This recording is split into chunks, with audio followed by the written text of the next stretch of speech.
Hello, everyone. Thank you very much. It's been a very big 2 days, I have to say. And we'll be heading back to Washington, D.C. right after this. And I'd like to wish everyone a very good evening. And over the weekend, the United States military and the Israeli Defense Forces continued Operation Epic Fury very successfully.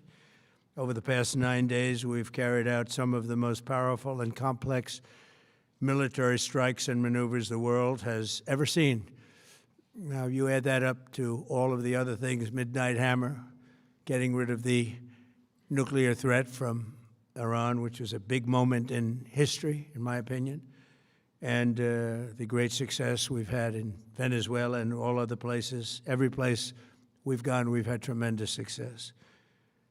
But while we're doing all of these things, we're achieving major strides toward completing our military objective. And some people could say they're pretty well complete. We've wiped every single force in Iran out very completely. Most of Iran's naval power has been sunk. It's on the bottom of the sea. It's almost 50 ships. I was just notified it's 51 ships. I didn't know they had that many. Didn't last very long. And these are fighting vessels. They're meant to fight, but they're not meant to fight against us. We continue to target Iran's drone and missile capabilities. Their drones are way down. Their drone manufacturing has been hit starting today. We know all of the places they manufacture the drones, and they're being hit one after another. Their missile capability is down to about 10%, maybe less. We're also hitting where they make missiles and where they deliver missiles. We've struck over 5,000 targets to date, some of them very major targets, and we've left some of the most important targets for later in case we need to do it. If we hit them, it's going to take many years for them to be rebuilt, having to do with electricity production and many other things. So we're not looking to do that if we don't have to. But they're the kind of things that are very easy to hit, but very devastating if they are hit. We are waiting to see what happens before we hit them. We could take them all out in one day, but it's all resulting in a 90% decline in various things, but in particular, Iranian missile launchers and 83% drop in drone launchers. As you know, the drone launchers are pretty well shot, but we're at over 90% decline in the Iranian missile launchers, which is very hard to reproduce and very hard to get. And usually what we were able to do through great equipment, a lot of smart people, as soon as they sent a missile up from a launcher, we were able to knock out that launcher within a period of 5 minutes or less, accurately, right on the noggin. So now we have low-cost interceptors effectively combating Iranian drones, and our B-2 bombers recently dropped dozens of 2,000-pound bombs to destroy missile launchers all over Iran and buried deep under Iranian soil in many cases. The soil was no match. And we're also annihilating the manufacturing base that the regime uses to build drones and missiles at a rate that nobody thought was possible. We're knocking them out. We know where they all are. We're knocking them out very quickly. We're ahead of our initial timeline by a lot.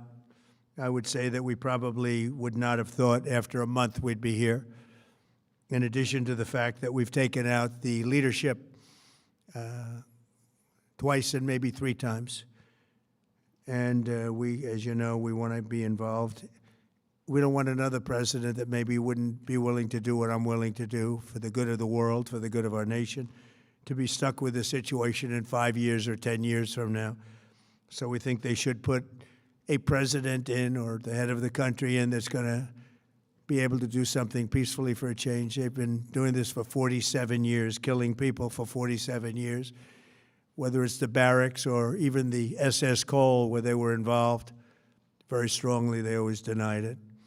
But where they were very strongly involved, and all of the people that died through the roadside bombs died and are right now walking around with no legs, no arms, a face that's been so badly damaged.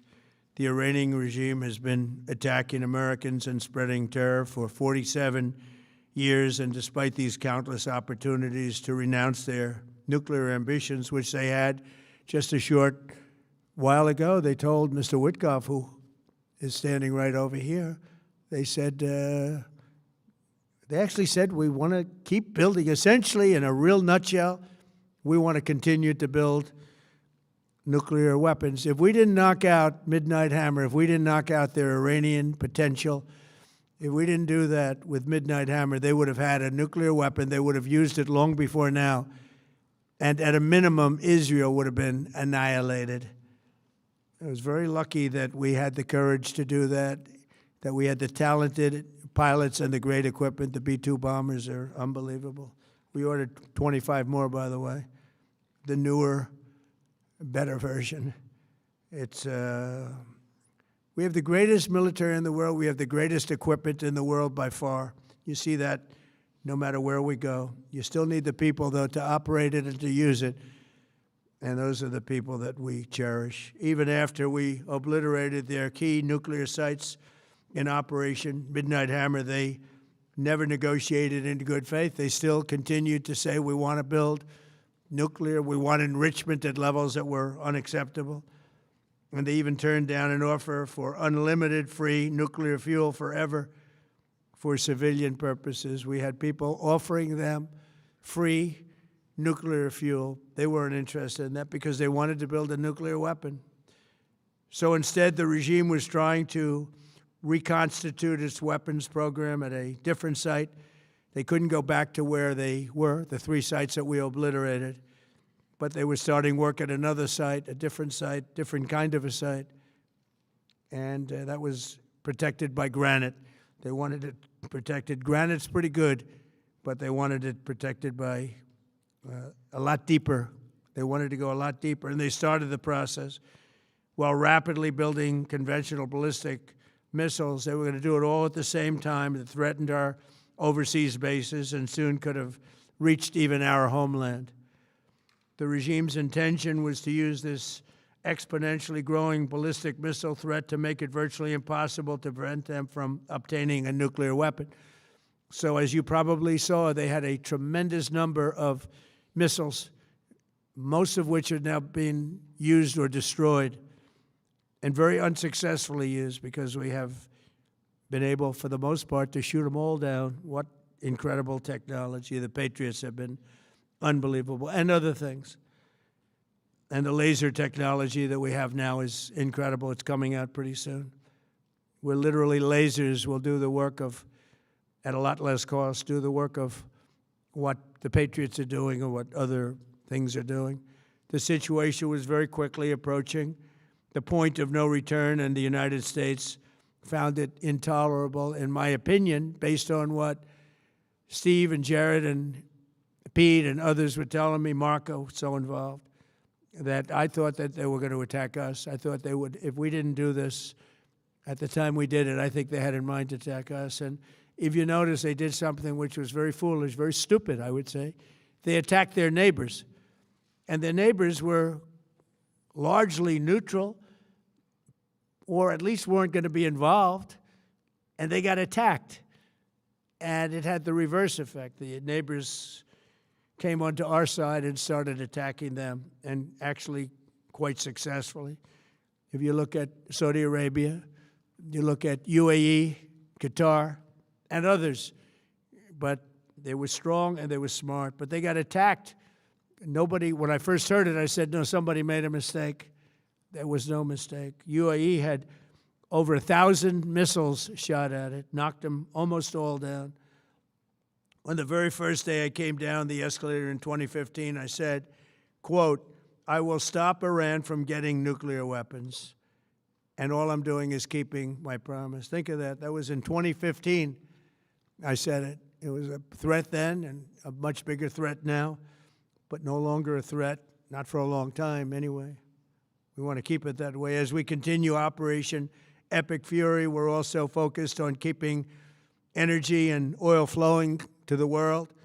and I will not allow a terrorist regime to hold the world hostage and attempt to stop the globe's oil supply. And if Iran does anything to do that, they'll get hit at a much, much harder level. I will take out those targets that were easy and that I mentioned just before. We'll take them out so quickly, they'll never be able to recover, ever.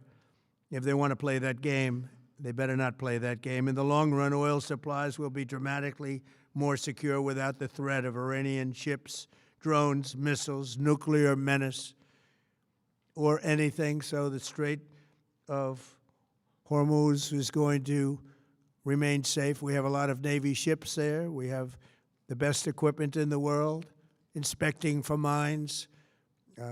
Again, most of their ships are down at the bottom of the sea, but we will hit them so hard that it will not be possible for them or anybody else helping them to ever recover that section of the world if they do anything. In recent years, the regime and its terror proxies have launched attacks on hundreds of commercial vessels. We're putting an end to all of this threat once and for all, and the result will be lower oil prices, oil and gas prices for American families. We've done that. We've done it. We brought it very low. This was just an excursion into something that had to be done. We're getting very close to finishing that, too. In the meantime, during this brief disruption, the United States is offering political risk insurance to any tankers operating in the Gulf. So we're putting up risk insurance. We'll perhaps go alongside of them for protection. We don't think it'll be necessary if it is. And if they do anything, the price will be incalculable. It will be so great that they will have wished they never did it, because you have to keep the straits flowing. With all of that, it affects other countries much more than it does the United States. It doesn't really affect us. We have so much oil. We have tremendous oil and gas, much more than we need. We have Venezuela now as our new partner, great partner. They've worked out so wonderful. We're working with the administration, the president, and it's a massive source of oil, gas, everything. But we're in a very good position, but very unfair to other parts of the world, like China as an example. I mean, we're doing this for the other parts of the world, including countries like China. They get a lot of their oil through the straits. So we're doing this. We have a very good relationship with President Xi in China. I'm going there in a short period of time, and we're protecting the world from what these lunatics are trying to do, and very successfully, I might add. We're also waiving certain oil-related sanctions to reduce prices. So we have sanctions on some countries. We're going to take those sanctions off till this straightens out. Then who knows, maybe we won't have to put them on. There'll be so much peace. But when the time comes, the U.S. Navy and its partners will escort tankers through the strait if needed. I hope it's not going to be needed, but if it's needed, we'll escort them right through. And we have the greatest mine-sweeping ability. We have the greatest ships, and all of we know exactly where they're placed. We'll get them out of there very fast, but we hope we don't have any of that. And again, if they do that, if they play that game, we're going to hit them at a level that they have not seen before. So we're winning very decisively. We're way ahead of schedule. Our military is the greatest in the world, with the greatest equipment and the greatest people in the world. Nobody's ever seen anything like it. Iran's a very powerful country. They were going to take over the Middle East. If we did not hit them, they were going to take over the Middle East. They had thousands and thousands. Since their last hit, they had thousands and thousands of missiles and everything else. Most are now destroyed. But they were going to take over the Middle East. Those weapons were aimed at Middle Eastern countries that had nothing to do with this. They were going to take over the Middle East, and they were going to try and destroy Israel. So we stopped it with good timing, and we're very proud to be involved in this, and it's going to be ended soon. And if it starts up again, they'll be hit even harder. Thank you very much for being here. Go ahead. Any questions? Thank you so much. Go ahead. Do you approve of Iran's new supreme leader? And secondly, can you tell us more about your call with Russian President Vladimir Putin today? Yes. What did you discuss? Yes, I had a very good call with President Putin. We had a lot of people on the line from our side, from his side. We were talking about Ukraine, which is just a never-ending fight. And look, there's tremendous hatred between President Putin and President Zelensky. They can't seem to get it together. But I think it was a positive call on that subject. And we obviously talked then about the Middle East. And he wants to be helpful. I said, you could be more helpful by getting the Ukraine-Russia war over with. That would be more helpful. But we had a very good talk, and he wants to be very constructive. Yeah, please. Yeah, please. Thank you, Mr. President. On Iran, you called it an excursion. You said it would be over soon. Are you thinking this week it will be over? No, Are you talking but soon. about days? I think soon. Okay, and with respect Very to... soon. Look, everything they have is gone, including their leadership. In fact, there are two levels of leadership, and even actually, as it turns out, more than that. But two levels of leadership are gone. Most people have never even heard about the leaders that they're talking about. So it's obviously been very, very powerful, very effective. With respect to Cuba, you said that Cuba wants to make a deal. Yes. What would the United States get in return for that, and why should Americans trust Marco Rubio to negotiate it? Well, Marco Rubio is doing a great job. I think he's going to go down as the greatest Secretary of State in history. Look at what we've done as a presidency. Look at what we've done as an administration. They trust Marco, and so do the American people trust. He's been successful no matter where he's been. He also speaks the language, which is always nice and always helpful. But he's dealing, and it may be a friendly takeover. It may not be a friendly takeover. It wouldn't matter because they're really they're down to, as they say, fumes. They have no energy. They have no money. They're in deep trouble on a humanitarian basis.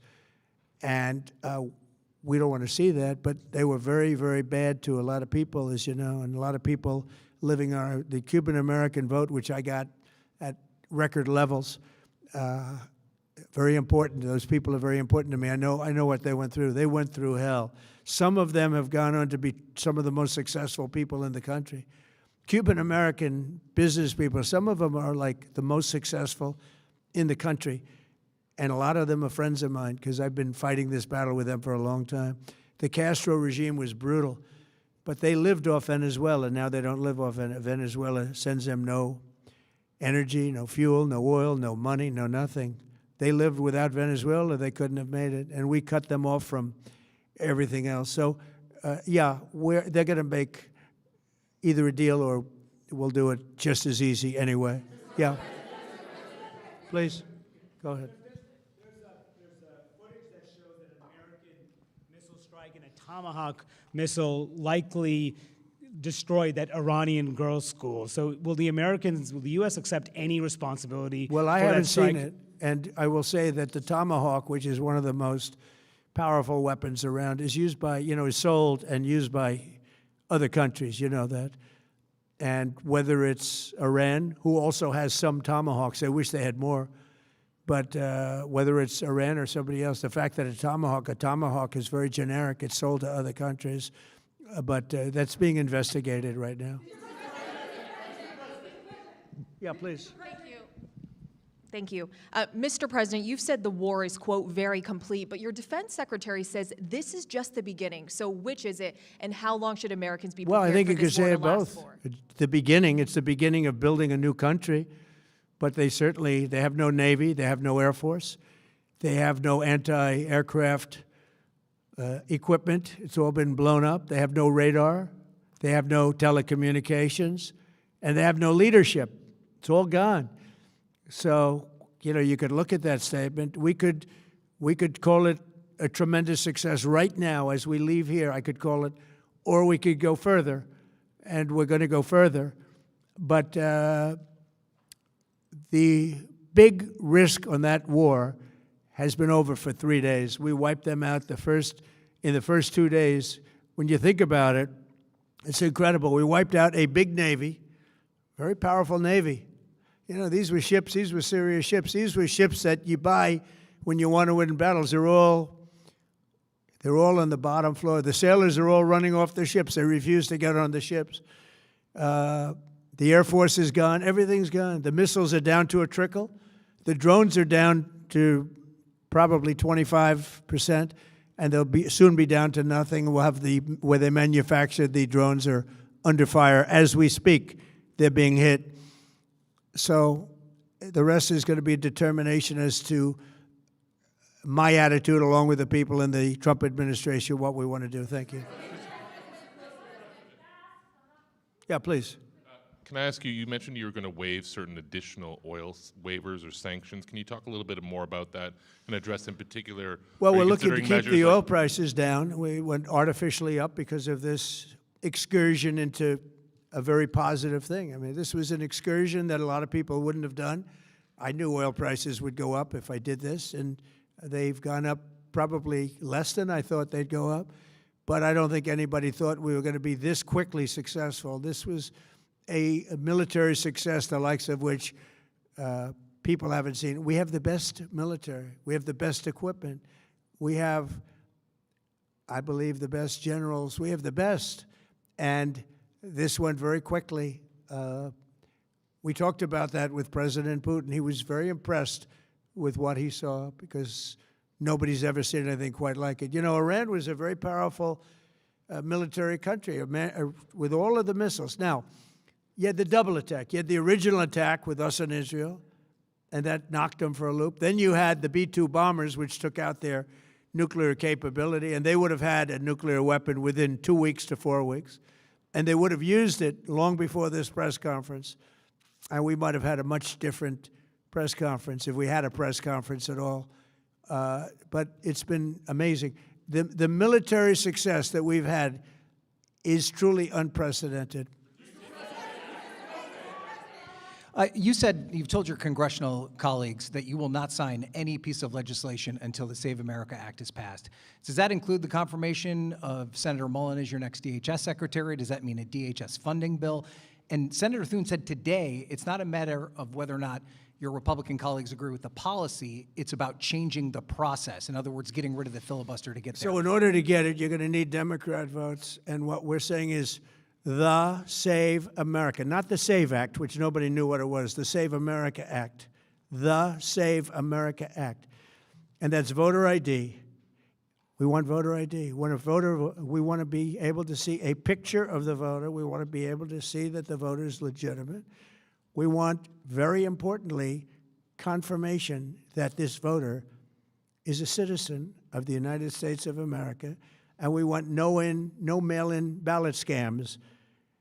So we have exceptions for the military, for sick, for disabled, and for people that are away, business trips or whatever. Even vacations will be very liberal in that. We've added two things to it: no men in women's sports and no transgender mutilization of our children. We don't want it's mutilization of our children, and we don't want that. So we added those two things. That's the 5 points. We have 5 very good points. It polls at 86% with Democrats. Think of that. The overall vote is 86%. With Republicans, it's 98%. And the only one opposed to it is a Democrat leadership because they cheat. They want to cheat. So we added those 2 points. We're going for the gold, and we're going to have to fight like hell. Now, certain things will happen. Certain things will take place. I'm here to do a great job for the country. But we don't have a country if we're going to have elections that are so corrupt and so dishonest like we've witnessed over the last period of time. You know, as an example, virtually nobody has a system of mail-in ballots like we have. No other country in the world. France went away from it. They all went, you know why? Because it's corrupt. And Jimmy Carter, when he had a commission, frankly, I think it's probably the best thing Jimmy Carter did. He said, you can't have mail-in voting because it's inherently dishonest. And it's turned out to be totally dishonest, so we're going to fight for it. Yeah. Has Iran activated any sleeper cells inside the U.S.? There's reports that they have press that trigger button to activate those cells, at least abroad? Well, they've been trying for a long time. We've been very much on top of it. One of the things we have to do is get the Democrats to stop the Democrat shutdown, because, as you know, the apparatus that looks into that, Schumer and the Democrats have shut it down, which tells you they probably hate our country a lot. But the Democrats have to open that up. But we've got very, very good intelligence into that. We know a lot of different things that have happened that have been very bad. A lot of them came in during the Biden open border period, but we have them under, we've got them, we're watching every single one of them. Yeah, we know a lot about them. The biggest problem we have is the Democrat shutdown. We know a lot about them, but the shutdown doesn't allow us to do what we have to do. Do you have to take him out? Does he have a target on his back? You mean the new Supreme Leader? You mean the son? How can there be an Iran with Well, another I don't Ayatollah? want to say that, but you know, I was disappointed because we think it's going to lead to just more of the same problem for the country. So I was disappointed to see their choice. Thank you, sir. You've said you have someone in mind to be the new Iranian leadership, if not the Ayatollah's son. What are you looking for in that person? Are you looking at someone internal, given that you just said that their leadership has been I decimated like the and idea wiped of, out? you know, internal and eternal, come to think of it. But I like the idea of internal because it works well. I mean, I think we've proven that so far in Venezuela. We have a woman, Delcy, who has been, you know, president of the country, very respected, she's doing a great job. And it's, you know, no disruption. We had, as you remember, Iraq, where everybody got fired. The military got fired, the police got fired, the politicians got fired. There was nobody. And you know what they turned into? ISIS. And we don't want that. We don't want that. So I would like to see people that are inside go. Now, they talk about the son of the Shah. They talk about other people. But, you know, hasn't been there in many, many years. We have a formula that's been very good so far, and I think it'll continue to be good. The relationship is extraordinary with Venezuela, smart country. We've taken out 100 million barrels of oil. It's right now in Houston being taken care of and made so beautiful. And you have to see this at work. They have, it's brought to the refineries. It's being refined in Houston, which is made exactly for that product. And so far, but it's 100 million barrels of oil, and now they have another 100 million barrels coming. And it's like a partnership. We're getting along so well with them. It's great for Venezuela, and it's great for the United States. Yeah, please, go ahead. Mr. President, you just suggested that Iran somehow got its hands on a Tomahawk and bombed its own elementary school on the first day of the war. But you're the only person in your government saying this. Even your defense secretary wouldn't say that when he was asked, standing over your shoulder on your plane on Saturday. Why are you the only person saying this? Because I just don't know enough about it. I think it's something that I was told is under investigation. But Tomahawks are used by others, as you know. Numerous other nations have Tomahawks. They buy them from us. But I will certainly, whatever the report shows, I'm willing to live with that report. Yeah, please. You said earlier that we've already won in many ways, but we haven't won enough. What do you consider enough? What's your baseline? Where they're for this not going to conflict? be starting the following day to develop a nuclear weapon. Where they'll look at that man and some other people from the administration and say, all right, we're not going to do it. They were not willing to say that. And when Steve called up and he said that to me, I said, well, here we go. Let's do it the hard way. But the hard way, I think, is probably the easy way. When basically I can see that they will no longer have any capacity whatsoever for a very long period of time of developing weaponry that could be used against the United States, Israel, or any of our allies. We have great allies in the Middle East, great countries that are allies. And they were staying out of it until they got hit.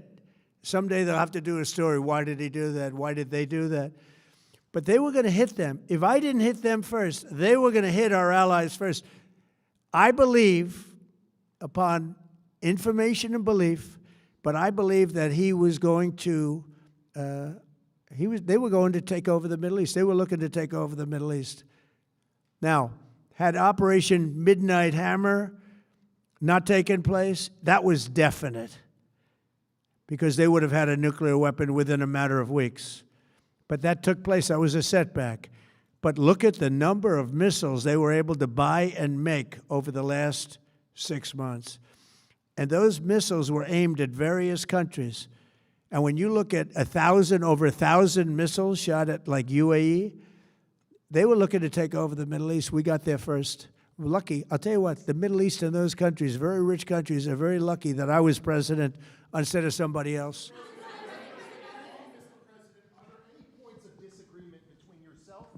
Vice President when it comes to U.S. action in Iran? I don't think so, no. No, we get along very well on this. He was, I would say, philosophically a little bit different than me. I think he was maybe less enthusiastic about going, but he was quite enthusiastic. But I felt it was something we had to do. I didn't feel we had a choice. If we didn't do it, they would have done it to us. I felt, based on the negotiations that were being had by Steve Witkoff and Jared Kushner and Marco and Pete, and everybody was involved, I felt that they were looking to tap us along before they hit, and I thought they were going to hit. And if they hit us first, that would have been a very bad thing. In the back, please, in the back.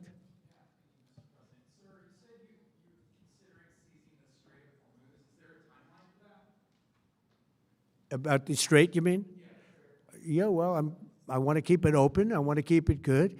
You know, it doesn't pertain to us so much as it does to China. We're really helping China here and other countries because they get a lot of their energy from the Straits. But, hey, look, we have a good relationship with China. It's my honor to do it. Yeah.